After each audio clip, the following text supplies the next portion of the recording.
નમસ્તે દોસ્તો, DBSpeaks YouTube ચેનલમાં આપ સૌનું હાર્દિક સ્વાગત છે. દોસ્તો, ગુજરાતમાં સોલંકી કાળના ઘણા સ્થાપત્યો છે જેના વિશે આપણને ઘણી માહિતી પણ છે. પરંતુ સોલંકી કાળનું આ એક સ્થાપત્ય એવું છે કે જે લોખંડની જાળીમાં કેદ છે.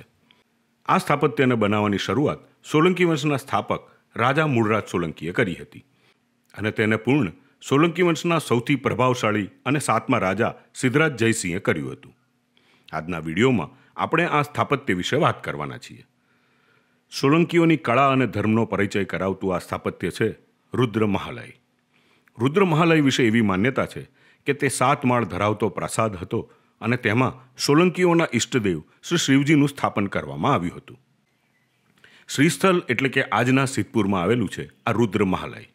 ઈસવીસન 943માં રુદ્ર મહાલયનું બાંધકામ સોલંકી વંશના રાજા મૂળરાજ સોલંકીએ કરાવ્યું હતું અને 1140માં રાજા સિદ્ધરાજ જયસિંહના કાળમાં તે પૂર્ણ થયું હતું. આ મહાલય સરસ્વતી નદીના કાંઠે રેતાળ પથ્થરમાંથી બનાવવામાં આવેલ છે. તેના 4 સ્તંભ તથા તેની ઉપરની કલાત્મક કોતરણી કામ ઉપરથી મૂળ સ્થાપત્યની ભવ્યતા તેમજ કલા સમૃદ્ધિની પ્રતીતિ થાય છે. મનોહર શિલ્પો અને કલાત્મક કોતરણીવાળા રુદ્ર મહાલયની લંબાઈ 70 મીટર અને પહોળાઈ 49 મીટર છે. ભારતીય પુરાતત્વ ખાતાની માહિતી પ્રમાણે રુદ્ર મહાલય 2 માળનો હતો. તેની ઊંચાઈ 150 ફૂટ હતી. રુદ્ર મહાલયની આસપાસ 12 દરવાજાઓ અને 11 રુદ્રોની દેવકુલિકાઓ હતી. આ શિવ મંદિરના શિખર પર ઘણા સુવર્ણ કળશ હતા. લગભગ 1600 ધજાઓ ફરકતી હતી. રુદ્ર મહાલયના સભા મંડપના ઘુમ્મટોની કિનારો રામાયણ તથા મહાભારતના પ્રસંગોથી કંડારાયેલી હતી. પરંતુ ઈસવીસન 1296માં અલાઉદ્દીન ખિલજીના સરદારો ઉલુગ ખાન અને નુસરત ખાન દ્વારા પ્રથમ વખત રુદ્ર મહાલયનો ધ્વંસ કરવામાં આવ્યો હતો.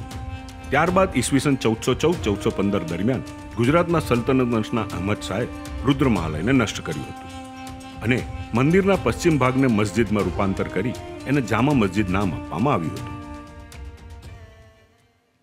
ભારતની આઝાદી સમયે આ મસ્જિદનો ઉપયોગ ચાલુ હતો. 1954માં ભારતીય પુરાતત્વ સર્વેક્ષણ દ્વારા મસ્જિદ જાહેર કરવામાં આવી હતી. ત્યારબાદ જામા મસ્જિદના ટ્રસ્ટીઓ અને પુરાતત્વ વિભાગના અધિકારીઓ વચ્ચે આ સ્થળની જાળવણી લઈને વિવાદ ચાલુ રહ્યા હતા. વિવાદોને કારણે હાઈકોર્ટમાં પણ કેટલાક દાવાઓ થયા હતા, જેમાં સમાધાન થયું હતું. સમજૂતીની શરતો હેઠળ પુરાતત્વ વિભાગે આ સ્થળનું સમારકામ હાથ ધરવા અને પ્રાંગણમાં બગીચો બનાવવાની બાંહેધરી આપી હતી. પરંતુ દોસ્તો, અહીં ઇતિહાસે પોતાનો પરચો બતાવ્યો. ભારતીય પુરાતત્વ સર્વેક્ષણ દ્વારા મસ્જિદના સમારકામ દરમિયાન જ્યારે ખોદકામ કરવામાં આવ્યું ત્યારે ત્યાંથી રુદ્ર મહાલય મંદિરના વિવિધ અવશેષો અને સમૃદ્ધ શિલ્પકૃતિઓ અને શિવલિંગ પણ મળી આવ્યા હતા. જેના કારણે હિન્દુઓએ માંગ કરી કે આ પ્રાચીન મંદિરના અવશેષો સાચવવા જોઈએ. એટલું જ નહીં, પણ ખોદકામ દરમિયાન મળી આવેલ શિવલિંગની પૂજા કરવાની મંજૂરી પણ આપવામાં આવે.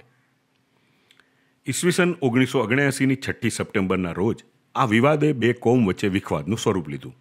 યોગેશ્વર દત્ત નામના એક સાધુ મસ્જિદમાં ઘૂસી ગયા અને નમાઝ બંધ કરવાની માંગ કરી. 14 માર્ચ 1980ના રોજ સવારે 10 વાગે સ્થાનિક સાધુની આગેવાની હેઠળ હિન્દુ જૂથે રુદ્ર મહાલયમાં ભજનો શરૂ કર્યા. બપોરે એક તરફ ભજન ચાલતા હતા અને બીજી તરફ નમાઝ બંને એકી સાથે ચાલતા હતા.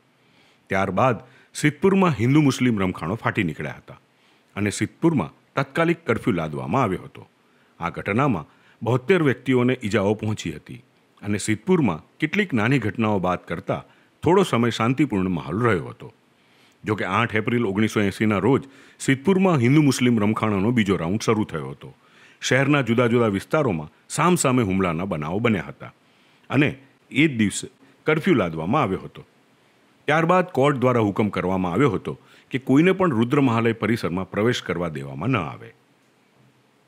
દોસ્તો, હાલમાં રુદ્ર મહાલય સિદ્ધપુર પોલીસના કબજામાં છે. તેમના અધિકારીઓ 24 કલાક આ પરિસરની સંભાળ રાખે છે.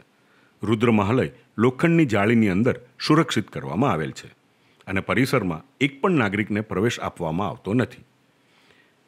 પરંતુ લોખંડની જાળીની બહારથી રુદ્ર મહાલય અને તેના તોરણો જોઈ શકાય છે. રુદ્ર મહાલયની 2 બાજુએ નાનો રસ્તો છે અને તેની એક બાજુ રહેઠાણ આવેલા છે. જેમ આપણે બહારથી જોઈ શકીએ છીએ કે કોઈ પણ માળખું સંપૂર્ણ નથી. ક્યાંક તે તૂટેલા ચહેરાઓ અથવા તૂટેલા હાથ પગ વગેરે છે, પરંતુ તે દ્રશ્યમાન છે. દોસ્તો, આ તમામ ઘટનાઓ બાદ આજે પણ રુદ્ર મહાલય જીવંત છે અને તેનો ભવ્ય ભૂતકાળ તેના ગૌરવની પુનઃપ્રાપ્તિ માટે રાહ જોઈ રહ્યો છે. એક ઇતિહાસના ચાહક તરીકે મારે એટલું જ કહેવું છે કે ઇતિહાસ સૌનો છે, પછી એ કોઈ પણ ધર્મના હોય, કોઈ પણ કોમના હોય. જો એ ગુજરાતી છે તો આ ઇતિહાસ ગુજરાતનો છે. દોસ્તો, આ વિડીયો કેવો લાગ્યો એ ચોક્કસ જણાવજો. જો આ પ્રકારના વિડીયો આપને જોવા ગમતા હોય તો અમારી ચેનલ DBSpeaksને સબસ્ક્રાઈબ કરશો. અને હા, આ વિડીયો બને તેટલા મિત્રો સાથે શેર કરજો. આભાર.